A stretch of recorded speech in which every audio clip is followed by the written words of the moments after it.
Salut tout le monde. C'est trop gênant. Bref, salut tout le monde. Aujourd'hui, première vidéo. Je vais vous... Attends, je vais d'abord me présenter parce que là, je fais la folle. Je m'appelle Meili, j'ai 18 ans. Je suis actuellement en prépa ECG. Je fais maths approfondie ESH à Janson de Sailly, en première année. Et du coup, je voulais vous présenter un peu mes notes que j'avais eues en terminale et en première. Et un peu genre mes résultats de Parcoursup pour vous déstresser. Pour que vous vous disiez, c'est bon, je vais avoir ma prépa. Comme ça, vous verrez, enfin, parce que moi, je sais, j'étais hyper stressée pour Parcoursup, mais c'était la catastrophe dans ma tête. Quand je vous dis, j'étais stressée, j'allais mourir. Aussi, il y a un truc qui m'énervait, je sais pas vous, mais moi, dans toutes les vidéos, dans toutes les portes ouvertes que je faisais, les gens disaient jamais leurs notes. C'est pas possible, genre, dites les termes. Moi, je me demandais, genre, à chaque fois, mais il faut avoir combien de moyenne? Il faut avoir 12, il faut avoir 20, je sais pas, je comprenais pas. Les gens ils disaient oui, il faut avoir une bonne moyenne, mais ça dépend en fait. Donc déjà, moi, il faut savoir que j'étais un lycée public à Cergy, c'est le lycée Galilée. Bah, vous pouvez regarder dans les classements, je sais pas du tout s'il est bien ou pas, mais bon, il est en banlieue, du coup, il est pas... Enfin, c'est pas un lycée exceptionnel, quoi, c'est pas un lycée parisien. C'est pour vous aider aussi à peut-être revoir vos exigences, parce que moi, je sais que je pensais jamais que j'allais pouvoir aller à Janson. Genre, vraiment, je l'avais mis, c'était mon but, mais genre, je me disais, mais jamais j'y arriverai. Au final, j'ai réussi. Donc, heureusement, je l'ai mis, mais après, je sais qu'il y a plein de gens qui se dévalorisent, etc. Après, moi, j'avais quand même des bonnes notes, mais qui se dévalorisent juste parce qu'ils sont dans un lycée un peu plus nul et tout. Enfin, un peu plus nul, pas coté quoi. Et du coup, je voulais vous dire, et j'ai même mes résultats de dans quelle fac j'ai été acceptée. Bref, on va commencer avec mes notes de première et de terminale. Je pense que ce qui m'a très avantagée, c'est que j'avais des super bonnes notes en première. Enfin, il y a plein de gens, je sais qu'ils ont commencé à taffer que en terminale. Et du coup, bah, ça le fait pas parce que en prépa, on regarde les dossiers, enfin tes notes de terminale et tes notes de première. Tout ça, c'est un concours entre guillemets. Du coup, ils vont quand même privilégier les gens qui avaient des bonnes notes en première. Du coup, je vous conseille, bon après, c'est un peu trop tard, mais pour ceux qui regardent cette vidéo, je sais pas, genre, qui sont en première ou en seconde, t'as fait la en première, t'as fait de ouf, c'est grave bien. Du coup, travaillez ça bien. La première en soi, c'est pas hyper compliqué, donc c'est le moment de grappiller des points. C'est peut-être ça qui va vous permettre de réussir. Du coup, petit cut. Et après, je vais vous dire mes notes parce que je me rappelle pas. Là, je vous ai mis en gros les colonnes. Enfin, vous allez voir, faites pause dans la vidéo. Mais bon, je suis en train de me colorer les cheveux, c'est pour ça que je change de coiffure. mais en gros, vous allez voir dans la vidéo, faites pause.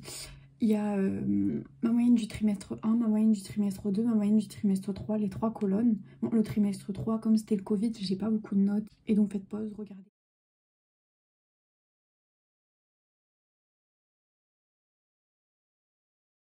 Donc voilà, là je vous ai mis premier trimestre, deuxième trimestre de terminale. Ce que j'avais entendu aussi qui est important, c'est être très homogène. Donc en fait, si vous avez genre que des bonnes notes et là, bam, une matière éclatée, bah ils vont moins vous prendre. Ils prennent bien les gens qui ont un profil genre vraiment plat, ce que je peux comprendre parce qu'en soit en prépa, genre, faut vraiment être bon partout. Tu peux pas avoir de points faibles, sinon bah, t'es dans la merde. Mais voilà.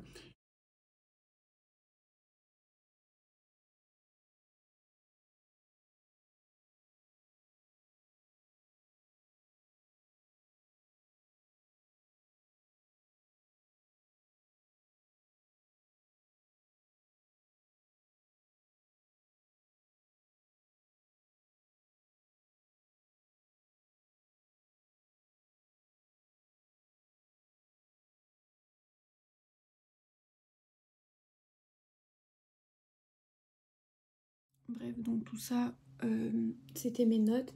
Maintenant, mais je vais vous mettre les trucs de Parcoursup, là où j'étais acceptée, là où j'étais refusée. Après, les facs, en fait, dès que j'ai été acceptée dans une prépa et je l'ai acceptée direct à la prépa Cergy, j'ai supprimé toutes les facs. Du coup, je sais pas si j'y aurais été acceptée ou pas. Donc ça, je peux pas vous dire. Après, la plupart des prépas, j'ai été acceptée. Je sais que j'étais acceptée à Carnot.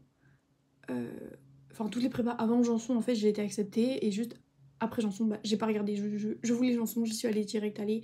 J'ai pas testé Henri IV mais je pense que j'aurais pas été prise. Et voilà.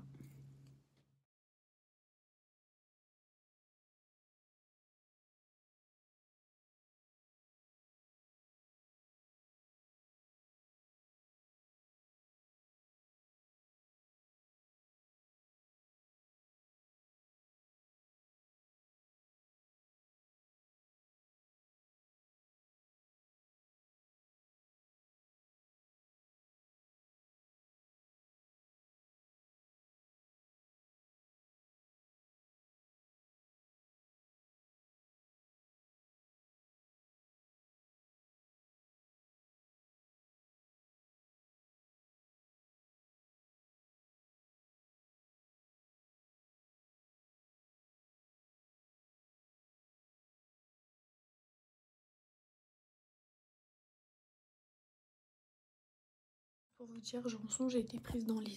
Enfin, le 16 juillet, il restait genre 7 jours avant la fin, la clôture de Parcoursup. Après, j'aurais pu tenter au deuxième tour, mais je crois pas que les prépas, ils s'acceptent. Du coup, bah, ça pour vous dire que voilà, j'ai été prise, j'ai mis du temps. Faut pas désespérer, vous voyez, moi je suis là où je voulais. Après, je sais que moi, ça s'est fait ressentir que j'étais prise dans les derniers parce que je sais pas, genre, je pense que c'est juste les lycées les Parisiens, les lycées parisiens. Si vous êtes dans un lycée parisien, franchement, vous avez bien de la chance parce que c'est incroyable comment la différence de niveau elle est énorme. Genre vraiment, je comprends pourquoi il n'y a pas beaucoup de gens de la banlieue qui arrivent à rentrer dans des prépas parisiennes parce que enfin, le niveau il est complètement décalé. Donc euh, désespérez pas, mais si vous êtes dernier dans les listes d'attente, va falloir vous accrocher parce que c'est difficile, mais vous allez réussir. Après, pour ce qui est de la lettre de motivation, malheureusement je l'ai pas, je l'ai perdue, je sais pas où elle est. Après la lettre de motivation, c'est quand même très personnel. En fait, faites juste un petit étalage de toutes les choses que vous avez faites, un peu genre en mode... pas forcément des trucs exceptionnels. Moi, j'avais parlé du fait que je faisais du latin et de l'anglais euro et que du coup, ça me faisait beaucoup d'heures dans la semaine. Je faisais maths experte, euro et latin et du coup, ça me faisait genre 8 heures d'options en tout dans la semaine. Et du coup, j'avais dit ça, j'avais dit que ça m'apprenait à m'organiser. Alors, c'est faux, hein. Mais ça m'apprenait à m'organiser, la charge de travail, j'avais l'habitude, etc. Et du coup, comme ça, enfin, vous pouvez prendre des trucs genre... Tu sais, genre ça, c'est grave banal, c'est au lycée, c'est pas du tout extrascolaire, mais je l'ai mis quand même. Et je peux vous donner un conseil, c'est cet été, allez taffer, travailler, aller faire des associations, aller faire n'importe quoi. Parce que de toute façon, si vous n'avez pas assez d'expérience dans votre lettre de motivation, dites-vous qu'à la fin de la prépa, pour entrer en école de commerce, vous allez faire un entretien entier sur votre personnalité. Un entretien de 40 minutes. C'est clair, vous allez parler pendant 40 minutes de vous, de vos occupations, de votre personnalité. Donc, allez travailler cet été, allez faire des trucs. Même pour votre culture personnelle, c'est bien. Genre moi j'ai travaillé au McDo l'été dernier, je savais pas qu'il fallait... je savais pas, j'étais pas du tout au courant de l'entretien de personnalité, mais je suis allée travailler parce que j'avais envie. Et bah, ça m'a bien sauvée parce que du coup j'ai que ça à dire. Mais et voilà, allez... franchement cet été c'est le moment de tout donner. Et je peux vous donner un conseil, genre si vous avez jamais fait, faites des associations. Parce que bah, du coup moi là je me retrouve à être au resto du cœur. Mais ça fait un peu pitié parce que ça se voit que je fais ça clairement que pour l'entretien de motivation. Mais bref, je ferai une vidéo si vous voulez sur l'entretien de personnalité, que ce soit l'entretien de personnalité parce que c'est quand même compliqué. Et, si vous pouvez vous avancer le plus possible pour réussir vos concours parce que c'est un peu déterminant dans l'admission. Bref, voilà, c'est fini tout pipo. J'espère que la vidéo vous a plu. J'espère que vous a aidé, je sais pas, après je me prends un peu tard pour Parcoursup, mais bref c'est la vie. Bisous à tous, bonne chance à vous, vous allez d'être ça, je crois en vous, même si je ne vous connais